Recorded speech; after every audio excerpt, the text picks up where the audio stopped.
अस्सलाम वालेकुम।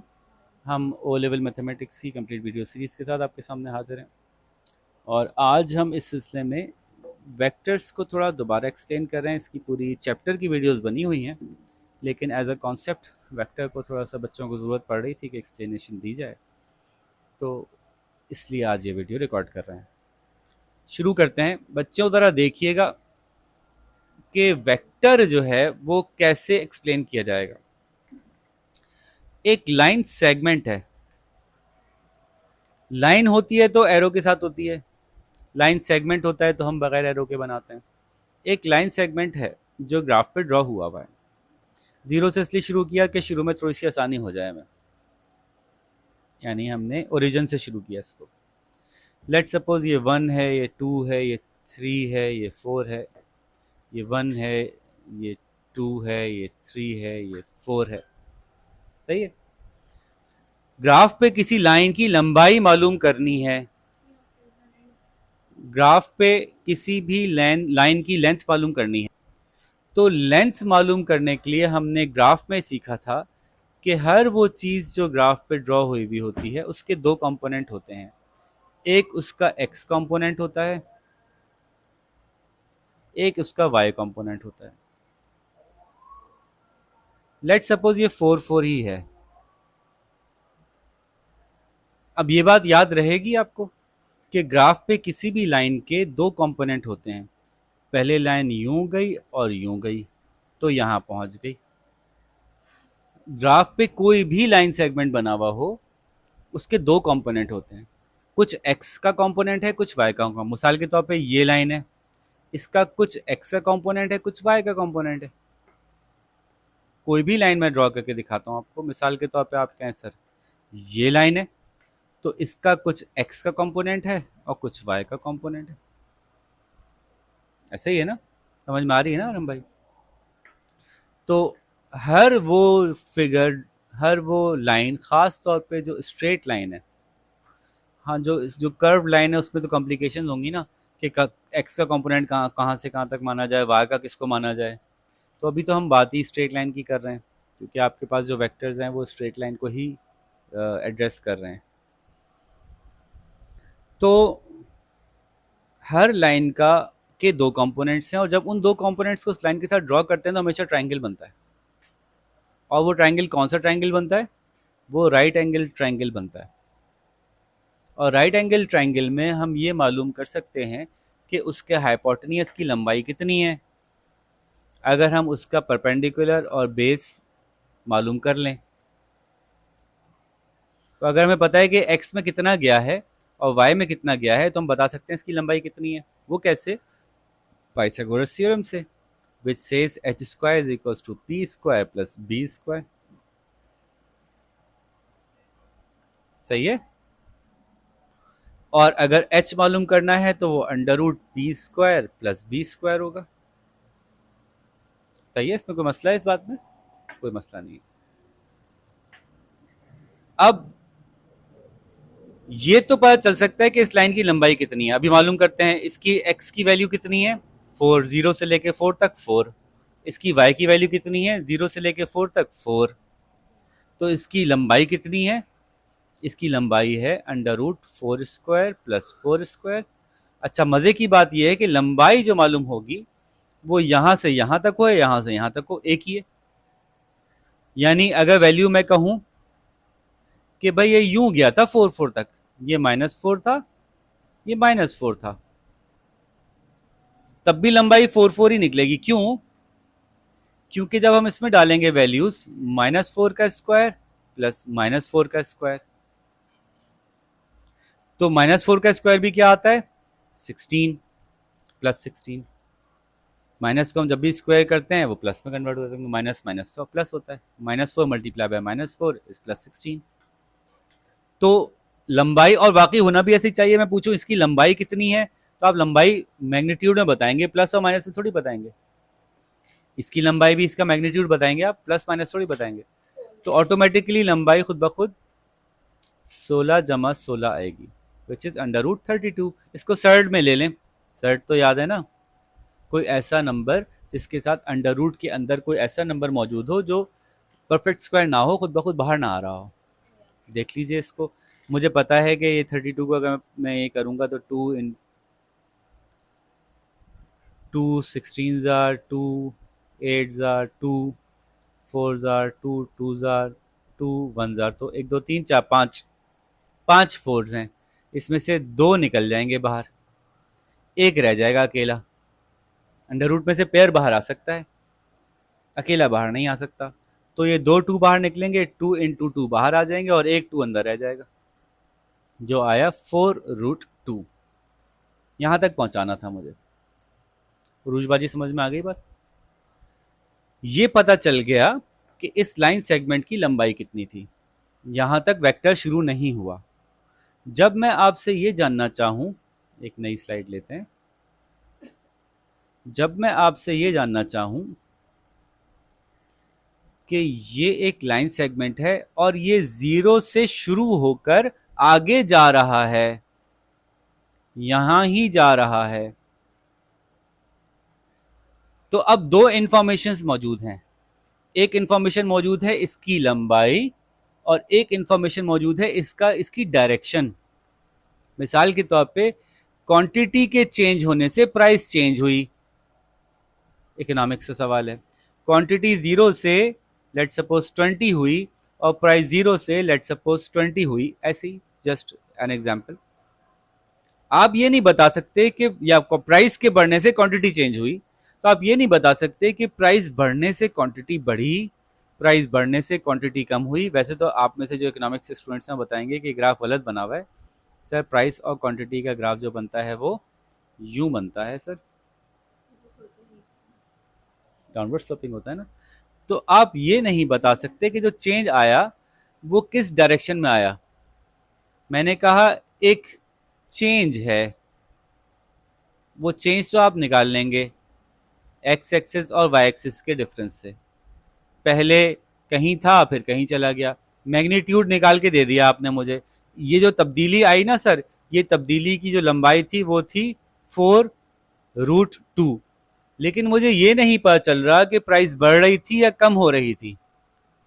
इस इंफॉर्मेशन से जिसमें ये पता चल गया कि इस टुकड़े की लंबाई कितनी थी, ये नहीं पता चला कि प्राइस बढ़ी थी या कम हुई थी, ये नहीं पता चला क्वांटिटी बढ़ी थी या कम हुई थी। लेकिन अगर मैंने कहा कि ये मालूम कीजिए, साथ में मैं ये भी बता दूं, जब किसी लाइन सेगमेंट के साथ एरो लग जाता है तो उसको हम कहते हैं वेक्टर। यानी जब किसी लाइन की लंबाई के साथ साथ हम ये भी बता दें कि वो शुरू कहाँ से हुई और ख़त्म किस तरफ हुई, तो वो कहलाता है वेक्टर। आपके कोर्स में इससे ज़्यादा की ज़रूरत ही नहीं है, बस ये सिर्फ मालूमात बताई गई है कि वेक्टर कहते किसे हैं, वेक्टर को लिखते कैसे हैं। ये पॉइंट ए था और ये पॉइंट बी है, तो वेक्टर को लिखेंगे ए बी और ऊपर एक लाइन बना देंगे। पहले हमेशा उसको लिखेंगे जहां से शुरू हुआ, बाद में हमेशा उसको लिखेंगे जहां पे ख़त्म हुआ। और ऊपर जो लाइन है वो बता रही है कि ए से शुरू होकर बी की तरफ जा रहा है। लेकिन ये सब एक कॉस्मेटिक इंफॉर्मेशन है, इस इंफॉर्मेशन को प्रोसेस करने का कोई तरीका आपको नहीं दिया गया, कोई सवाल भी नहीं है ऐसा कि जिसमें कहा गया हो कि बताइए इसकी डायरेक्शन क्या होगी। डायरेक्शन का सवाल ही नहीं आएगा आपके पास, आपका वेक्टर की डायरेक्शन से कोई ताल्लुक नहीं है कोर्स में। तो फिर किस चीज से ताल्लुक है वेक्टर के? वेक्टर की लंबाई से ताल्लुक है, जिसको हम कहते हैं वेक्टर के मैग्नीट्यूड से ताल्लुक है। और मैग्नीट्यूड तो इस एरो के बगैर भी निकालना तो सीख ही लिया था ना हमने, अभी सारी बातें हो गई। बगैर लफ्ज वेक्टर बोले ये सब कुछ जो हम कर रहे थे यही करना होता है, बस वेक्टर का लफ्ज बोल दिया अभी भी यही करना है, क्योंकि लंबाई का ही हमारा काम है, वेक्टर की लेंथ मालूम करने का ही हमारी जॉब है। वेक्टर की डायरेक्शन से तो हमें डायरेक्टली कोई काम नहीं था। हाँ, जो इंटरेस्टिंग काम आएगा वो कहाँ आएगा, वो कुछ ऐसा आएगा। फॉर एग्जाम्पल ये देखिए, मैं कहूँ, बल्कि ये भी ना बनाऊं, मैं कहूँ एक ट्रायंगल है, उसमें ये ए बी और सी है, सवाबाजी देख रही हैं, और उसमें ये एक वेक्टर है जो कहाँ से शुरू हो रहा है, चूंकि ए से शुरू हो रहा है बी की तरफ जा रहा है, मैं इसको नाम देता हूँ बी वेक्टर। ऐसे ही ये ए से शुरू होकर सी पे जा रहा है, मैं कह रहा हूँ इसको सी वेक्टर। आमतौर पे ये भी आपको नहीं करना होगा, ये आपका करने का काम नहीं है। एक ट्राइंगल है, इस ट्राइंगल के 3 कोने हैं ए बी और सी। लेट सपोज ये किसी क्वाड्रेंट पे लिखा, किसी ग्राफ पेपर पे बना हुआ है और ये जगह ओरिजिन है। इससे कोई फर्क नहीं पड़ रहा, लेकिन कुछ फायदा हो जाएगा आगे के सवाल समझाने में। तो लेट सपोज ये ओरिजिन थी, ओरिजिन से जो लाइन यहां से यहां गई, मैंने कहा ये यूं गई है। जैसे ही मैंने एरो लगाया ये लाइन क्या बन गई, वेक्टर बन गई। इसका मैंने छोटा सा नाम ले दिया स्मॉल अल्फाबेट में, इस वेक्टर का नाम है सी। इस लाइन का नाम क्या दे दिया, चूंकि ये ए से बी की तरफ गई तो बी की तरफ गई, इसलिए इसका नाम दे दिया बी। ठीक है। अब मैं कह रहा हूं कि मुझे जाना है बी से सी की तरफ,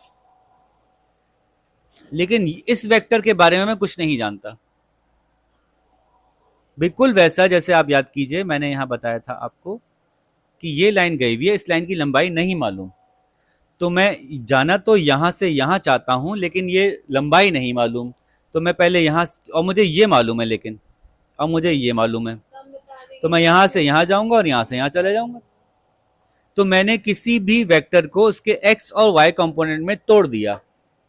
कितना राइट जाने, कितना लेफ्ट जाने, कितना अप जाने, कितना बस। जाना है। तो अब अगर मुझसे आप कहिए कि I want to go from B to C, measure the length of B and B to C, इसकी लंबाई मालूम कीजिए, जो मुझे नहीं मालूम, लेकिन मुझे इसकी लंबाई मालूम है और इसकी लंबाई मालूम है। तो पता है मैं क्या करूंगा, पहले बी से ए पे जाऊंगा।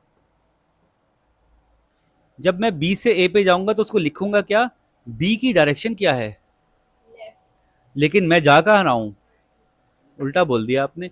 बी की डायरेक्शन राइट है, यूं करके लेफ्ट है बी। ठीक है, उल्टा लेफ्ट, माइनस लेफ्ट है बी।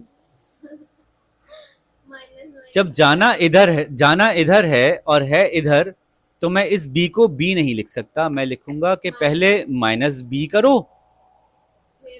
और सी तो जिधर सी जा रहा है मुझे जाना भी उधर है, तो प्लस सी कर लो, तो तुम बी से सी पहुंच जाओगे। बी से सी पहुंचने के लिए पहले माइनस बी करो, फिर प्लस सी कर दो। माइनस होता है जब आपने जो एरो बना हुआ है उसका उल्टा जा रहे हैं तो माइनस कहलाएगा। अब अगर आप मुझसे पूछे सर सी से बी अगर आ रहे होते, बस यही वेक्टर का गेम है, सी से बी में जवाब बदल जाएगा, हालांकि लाइन वही है। सी बी वेक्टर जब आप निकालेंगे तो आप कहेंगे माइनस सी प्लस बी, और इसको सही लिखने का तरीका ये है कि सी माइनस बी, इसको लिखने का तरीका है बी माइनस सी, स्मॉल बी है। ठीक है। वेक्टर का जो बेसिक टॉपिक है ना, जो सिर्फ वेक्टर का टॉपिक है, वो खत्म हो गया। वेक्टर का जो सिर्फ बेसिक वेक्टर का टॉपिक है वो यही है बस। बहुत से बहुत लंबाई मालूम करने के लिए आ सकती है कि मैग्नीट्यूड बता दें। जब वेक्टर के बारे में ये पूछ रहे हो कि सिर्फ लंबाई बताओ, डायरेक्शन छोड़ो, तो उसको हम यूं लिखते हैं, ये जो साइड में लगे हुए हैं ये दो डंडियां, खड़ी डंडियां लगा देते हैं हम, और इसको कहते हैं हम वेक्टर का मॉड बता दो। वो डिटर्मिनेंट उसमें होता है, मैट्रिसेस में होता है। वेक्टर का मॉड बता दो, यानी वेक्टर का मॉड बताने का फॉर्मूला क्या है, अंडर रूट ए स्क्वायर प्लस बी स्क्वायर। तो आपको वेक्टर किस शक्ल में देते हैं, वेक्टर, मजेदार बात ये होती है कि वेक्टर देते हैं वो आपको मैट्रिक्स की शक्ल में। फॉर एग्जाम्पल 4 और 2 दिया, तो ऊपर वाला हमेशा x होता है, नीचे वाला हमेशा y होता है। तो एक्चुअली इन्होंने बताया कि x में 4 चला था, y में 2 चला था। इसका मतलब ये नहीं है कि ये होगा 4 और 2, क्योंकि ये यूं भी हो सकता था, ऐसे 4, क्योंकि ये 8 होता, ये 4 होता, ये 0 होता। तो लंबाई बता रहा है ये लंबाई बता रहा है, ये 0 से डेस्टिनेशन नहीं बता रहा है, ग्राफ का कोई पॉइंट नहीं बता रहा है ये हमें, याद रखिएगा। ये वेक्टर को जब मैट्रिक्स में बताते हैं तो वो उसकी लंबाई बता रहा होता है। 4 एक्स एक्सिस पे लंबाई है और 2 वाई एक्सिस पे लंबाई है। तो इस 4 और 2 वेक्टर की अगर मैं कहूं कि टोटल लंबाई बताओ तो कैसे बताएंगे, ये रहा 4 square plus 2 square under root √20, तो ये हो जाएगा 2√5, 2 टू द 4, 5 द 20, तो जो 2 दो दफा आया उनमें से एक बाहर आ गया, 5 अकेले रह गया बेचारा। सर्ड में आंसर आ गया, सर्ड, SURD, सर्ड में आंसर आ गया। समझ में आ गई बात उरुज बाजी? क्यूटनेस क्लियर हो गई इसकी? इसकी क्यूटनेस क्लियर हो गई? ओके, आगे चलें। पूरे वेक्टर में जो प्योर वेक्टर के क्वेश्चंस हैं बस यही है।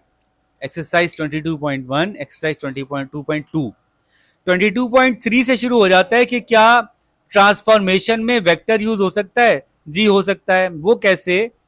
कि उन्होंने बताया कि एक पॉइंट है 2,5। अब 2,5 वेक्टर नहीं है, बल्कि एक पॉइंट है जो एक्स एक्सिस पे 2 और वाई एक्सिस 5, ये इस पॉइंट का नाम है 2,5। ये इसका वेक्टर नहीं है। वेक्टर होता तो मैट्रिसेस की शक्ल में आता। ये सिर्फ एक पॉइंट है 2,5, 1 2 1 2 3 4 5। तो ये वाकई ग्राफ पे 2 और 5 पे ही खड़ा होगा। अब इन्होंने कहा भाई इसको ना ऐसा करें कि इसको मूव करा दें, ट्रांसफॉर्म कर दें। कितना ट्रांसफॉर्म कर दूं? तो इन्होंने एक वेक्टर दे दिया। नहीं, स्केल फैक्टर में तो बड़ा कर रहे थे ना, मैग्नीफाई कर रहे थे, बड़ा कर रहे थे, बड़ा नहीं कर रहे। कह रहे हैं मूव कर दें इसको 2 और 3 से, फॉर एग्जाम्पल। तो 2 को इसमें प्लस कर दूंगा, ये 4 हो जाएगा। 3 को इसमें प्लस कर दूंगा, ये 8 हो जाएगा। 4,8 हो गया मेरा नया पॉइंट। वेक्टर की मदद से पॉइंट को मूव किया जा सकता है।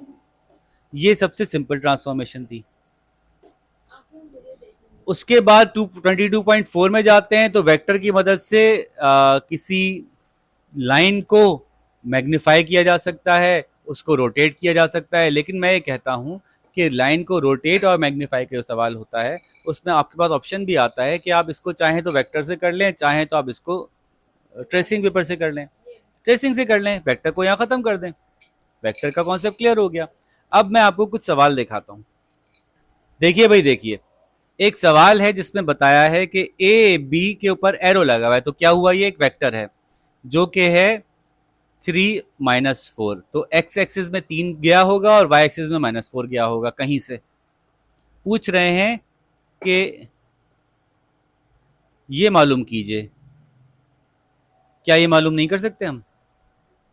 इज इक्वल्स टू √3² प्लस -4² is equals to 3 3 9, 4 4 16 is equals to √25 is equals to 5। Plus minus 5 लगा दें तो अच्छा है, लेकिन वेक्टर में आमतौर पे वैल्यूज प्लस में ही लेते हैं क्योंकि मैग्नीट्यूड है ना, मैग्नीट्यूड माइनस में नहीं होता। ये था बस, खत्म हो गया। ये तो सवाल ही चेंज हो गया, आगे वेक्टर से बाहर आ गए। इसका क्वेश्चन नंबर 2 दिखाता हूं मैं आपको। फरमा रहे हैं पेपर में, क्वेश्चन तो ज़रा मैं अभी कॉपी नहीं कर रहा, उसकी डायग्राम कॉपी कर लेता हूँ। ये डी है, ये ए है, ये बी है, ये सी है, ये वेक्टर पी है जो इधर गया है, ये वेक्टर क्यू है जो इधर आया है। और पेपर में बताया है कि डी सी जो है, डी से सी तक जाना जो है वो डी सी का vector is equals to 3AB का वेक्टर। तो ए बी तो हमें पता है कि पी है, तो और पी जा उधर रहा है, तो हम इसको भी इधर भेजेंगे और कहेंगे ये 3 दफा ए बी यानी 3 दफा पी के बराबर है। सही है? इसलिए कि ये वाला वेक्टर चूंकि पी उधर गया हुआ है, इसलिए मजबूरन हमें इसको भी उसी डायरेक्शन में रखना है। डी से सी पे गया है, ये देखें ये लिखा हुआ है, और डी से सी पे एरो इधर बना हुआ है। तो यहां से जाने वाला एरो 3AB के बराबर है जो ए से बी की तरफ गया हुआ है।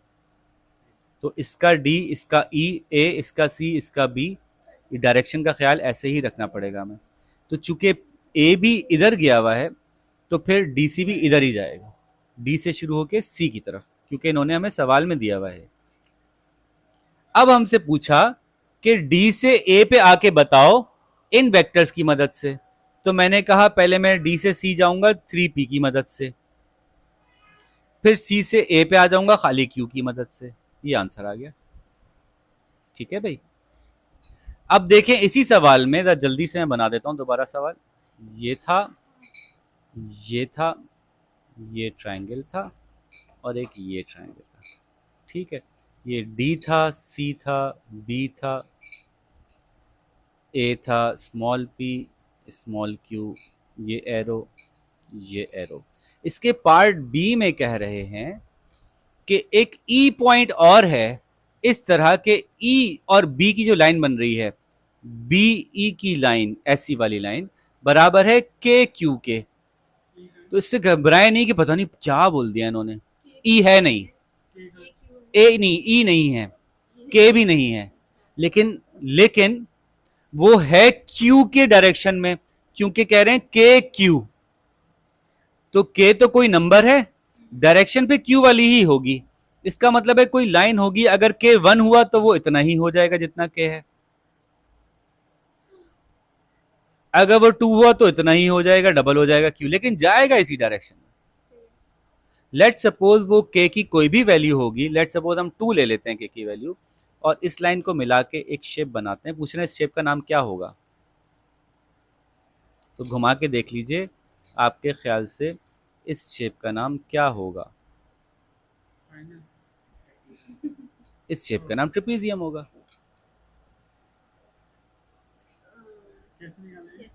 ये देखे ना, इन्होंने कहा बस ये हमें मालूमात थी कि है क्यू की डायरेक्शन में ही, क्यू की पैरेलल ही चल रहा है ना। ये पूछा इन्होंने, ए बी सी डी पूछा क्या है, ए बी सी डी, कुछ भी हो ट्रेपेजियम ही बनेगा, कितनी भी लंबी नोक निकाल लो। समझ में आ गई बात। अच्छा, अब आगे चलिए और कुछ सवाल देखते हैं। देखिए अब ये जवाब आप बताइएगा मुझे। कह रहे हैं कि ये ए था, यार डायग्राम बड़ी गंदी बनी है यार, पॉज करके दोबारा बनाता हूँ। देखिए ये डायग्राम मैंने दोबारा बना दी, क्या याद करेंगे आप लोग, दोबारा बना दी। ठीक है, कह रहे हैं ए सी बी ई क्या शेप है, मैंने कहा ट्रेपेजियम है ना। अब कह रहे हैं आपके ये जो लाइन थी इसकी लंबाई क्या थी, समथिंग के इंटू क्यू। कह रहे हैं ए से ई पे दिखाओ, जाके दिखाओ। आप दिखा दो। ए से बी पे जाएंगे, बी ए से बी पे जाएंगे, क्या लिखूं, पी पे बी, बस ए से बी पे गए, बी से ई पे आ गए। ए से ई पे जाके दिखाओ। ए से ई हमें पता ही नहीं है रास्ता, क्योंकि ये यहाँ पे कोई वेक्टर ही नहीं है। ए से बी से ई पे आ गए, पी प्लस के क्यू, दोनों पता थे हमें, बस। इसीलिए जाके बता भी दिया हमने। उसके बाद इन्होंने आगे फिर वेक्टर से बाहर निकल गई कहानी। इन्होंने पूछा डी ए ई, ए की स्ट्रेट लाइन पे हो तो बताओ कि के की वैल्यू क्या होगी। यानी ये ऐसे था शेप, एक्चुअली ये इतनी बाहर नहीं आई थी, तो के की वैल्यू क्या होगी, के की वैल्यू 1 होगी, क्योंकि जितना क्यू आया उतना ही के आया। ठीक है, बात समझ आ रही है। देखिए आगे सारे सवाल देख लीजिए। पेपर 1 में वेक्टर नहीं छोड़ना है, क्योंकि ये यही है बस, इसमें इधर से उधर जाना है तो कैसे जाऊं, पी पे जाओ, क्यू पे जाओ, माइनस पी पे जाओ, प्लस क्यू पे जाओ, यही सारे सवाल आ रहे हैं। अगला सवाल भी देख लीजिए, वही सवाल है। अगर रेशियो में बता दिया डीपी क्यूपी 2 रेशियो में है, 1:2, तो अगर डीपी का कोई रेशियो है तो पी क्यू का उसके हिसाब से रेशियो से निकाल लेंगे। और यही सारी तफसीलात एक्सरसाइज 22.1 और 22.2 में मौजूद हैं। सारे सवाल उसमें मौजूद हो गए। पेपर 1 के सारे क्वेश्चन जो वेक्टर के आएंगे 22.1 और 22.2 की एक्सरसाइज में सॉल्व्ड हैं। तो अगर आप वो अब देखेंगे तो आपको समझ में आ जानी चाहिए बात। नहीं तो एक सवाल और कर देता हूँ। देखिए ये डायग्राम बनी हुई है पेपर में, ये कौन से साल का सवाल है भाई, 2011 का सवाल है। ये डायग्राम बनी हुई है, ए बी सी डी का कह रहे हैं कि A B C D parallelogram है। इसका मतलब है कि A B is equals to C D, B C is equals to A D, ये तो हमें पता चल गया। ओके, उसके बाद बता रहे हैं कुछ इंफॉर्मेशन मौजूद है, मैं यहाँ कॉपी कर देता हूँ, फिर आप लोग सॉल्व करके दिखाइएगा। डी क्यू का रेशो क्यू पी से 1:2 है, डी क्यू कहाँ है?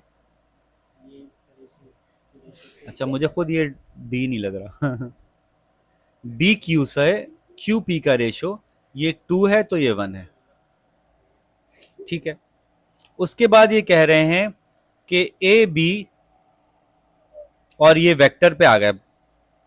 देखो भाई इज्जत से बात कर रहे थे, अब वेक्टर पे आ गए। A B is equals to P और A D is equals to Q, ये इंफॉर्मेशन दे दी इन्होंने। अब यहां पे सवाल पहला ये लिखा हुआ है कि डी पी को बताओ पी और क्यू की टर्म्स में। दूसरा सवाल है डी क्यू को बताओ पी और क्यू की टर्म में, ये पी है भाई, और ए क्यू को बताओ पी और क्यू की टर्म में। बस जिसने ये सवाल का जवाब दे दिया उसको अब तक की सारी बात समझ में आ जाएगी। वीडियो पॉज करते हैं, देखते हैं कौन जवाब देता है। पहले सवाल का जवाब है, अच्छा ये बात, ये इंफॉर्मेशन थी कि P is the mid point of BC, तो BC जो है वो Q है, ये पता है ना, BC Q है। तो अगर कोई B से P तक आएगा तो हाफ Q पे आएगा, ओके। तो पहले D से A पे जाऊंगा मैं। अच्छा आप कई रास्ते इख्तियार कर सकते हैं, सारे सही हैं, मैं बताता हूँ कैसे कैसे। इसका ये जवाब भी सही है, वो जवाब भी सही है। पहले मैं D से A पे आऊंगा, D से A पे आने के लिए क्या करना पड़ेगा, -Q। फिर A से B पे जाऊंगा, उसके लिए क्या करना पड़ेगा, +P। फिर B से P पे आ जाऊंगा, +1/2Q। Q उधर जा रहा है और उधर ही हमें जाना है। ओ उधर ही जा रहा था, ओहो ये उधर ही जा रहा था।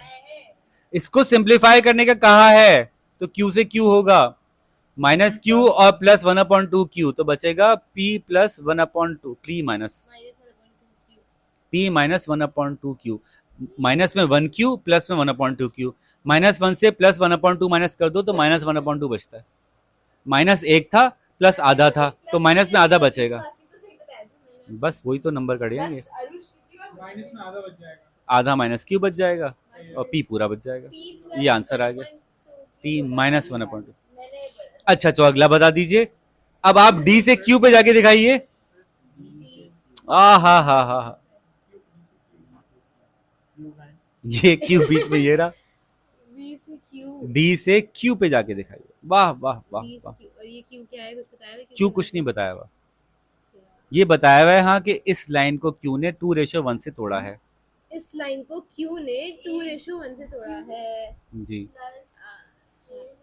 तो इसको कहते हैं, जरा मैं पॉज कर दूं वीडियो। देखो प्यारे बच्चों, डीपी निकला हुआ है कि नहीं निकला हुआ? तो मैं रंग बदलूं गिरगिट की तरह से और लाल रंग पे आऊं। भाई ये लाइन निकली हुई है, ये इस लाइन की, लेकिन ये ख्याल रखिएगा क्या निकली हुई है, पीडी निकली हुई है कि डीपी निकली हुई है, दोनों अलग अलग चीजें हैं। इधर देखो ये लाइन निकली हुई है, ये डीपी निकली हुई है, डी से पी जाने वाला निकला हुआ है। अभी हमें क्या करना है, डी से क्यू जाने वाला निकालना है। तो डीपी से डीपी को डी क्यू को कन्वर्ट करना है, डीपी में से 1/3 कर दो, क्योंकि 3 हिस्से है ना टोटल डीपी के, 2 हिस्से ऊपर है, 1 हिस्सा नीचे है। तो एक्चुअली डी क्यू जो है वो 1/3 डीपी है। ये बात समझ आती है अरम भाई? डीपी ये रही लाइन, और इस लाइन को हमने 2:1 से तोड़ा हुआ है। तो अगर ये 2 है तो ये 1 है, तो टोटल लाइन कितनी हो गई, 3। तो डीपी लाइन चूंकि हमें पता है, तो डीपी की लाइन में 1/3 ट्रेवल किया है आपने, 2/3 छोड़ दिया, तो 1/3 डीपी इसका आंसर है। डी क्यू जो है 1/3 डीपी है, ये मैंने बताया था, मुझे आवाज नहीं आई। अब आप मुझे आखिरी सवाल बता दें, इतना ही अच्छा है तो। ए से क्यू पे जाना है, ये एरो बने हुए भाई, ए से क्यू पे जाना है। ओए होए होए होए, ये नहीं कर सकते आप। ए से क्यू पे जाना है, पॉज तो कर दूं भाई। ए से क्यू पे जाना है ना, तो ए से क्यू पे जाने के लिए पहले यूं जाएंगे, ये रहा क्यू, और फिर यूं जाएंगे, ये डी क्यू है और डी क्यू ये निकला हुआ। तो ए से क्यू पे जाने का मतलब है क्यू प्लस 1/3 डीपी। अब डीपी की क्या वैल्यू थी? अच्छा, ये तो निकाल ही नहीं। वही कर रही थी ना मैं। 1/3 डीपी का मतलब है P माइनस 1/2 क्यू। इसको सिंप्लीफाई कर दो लेकिन। मैंने कर दिया, बोला भी। वाह वाह वाह, मैंने कितना अच्छा सॉल्व किया। Q plus 1/3 P minus 1/2 Q। नहीं, गलत है, 1/6 नहीं है। मैं बताता हूँ क्यों नहीं है। इसलिए नहीं है कि Q में से 1/2 Q माइनस बचेगा, Q में से 1/2 Q माइनस होगा, तो ये 1/6 क्यों नहीं किया तुमने भाई? ये 3 2 से मल्टीप्लाई हो रहा है ना। अब Q में से 1/6 Q माइनस करेंगे तो सॉल्व करो ना भाई इसको। ये देखिए, ये होगा 6/6 Q minus 1/6 Q plus 1/3 P। अब ये बचेगा 5/6 Q प्लस 1/3 P। अभी भी सॉल्यूशन गलत है। -5/6 है वो। Q माइनस है भाई, प्लस 1 Q था। अभी भी सॉल्यूशन कंप्लीट नहीं है क्योंकि कॉमन निकल सकता है। अब क्या करूं? 1/3 कॉमन निकालो तो 5/2 Q प्लस 1 P यानी खाली P। हा, अब आया है मजा जवाब जी का। नहीं, मैंने सही ये एल्जेब्रिक एक्सप्रेशन का गेम था, ये मैंने बता दिया था, तो अब आप लेकिन नंबर मेरे हुए क्योंकि टैबलेट मेरा है। तो इन्होंने कहा क्वेश्चन में रिक्वायर्ड है कि सिंप्लीफाई करके ही लिखना है, और हमेशा ही ऐसे आएगा। ये सवाल बहुत आता है, ये वाला सवाल बहुत आता है। यहाँ से वहां जाओ तो पता ही होता है, उसका 1/3 ले लो, उसका 1/2 ले लो। और यही सवाल सारे एक्सप्लेन किए हैं मैंने एक्सरसाइज 22.1 और 22.2 में, जो क्या बोला देख लीजिए। जो आप लोगों ने अभी तक चूंकि नहीं देखी तो आपको समझ में नहीं आ रहा। ठीक है, तो यहाँ पे हम वीडियो एंड करते हैं। मैं इन लोगों को और भी सवाल जल्दी जल्दी फटाफट ऐसे ही गो थ्रू करा देता हूँ कि देखो ये सवालों की शक्ल ऐसी होती है, सॉल्व नहीं करते। तो उम्मीद है कि यहाँ तक आपको समझ में आ गई होगी। अपना ख्याल रखिएगा। अल्लाह हाफिज़।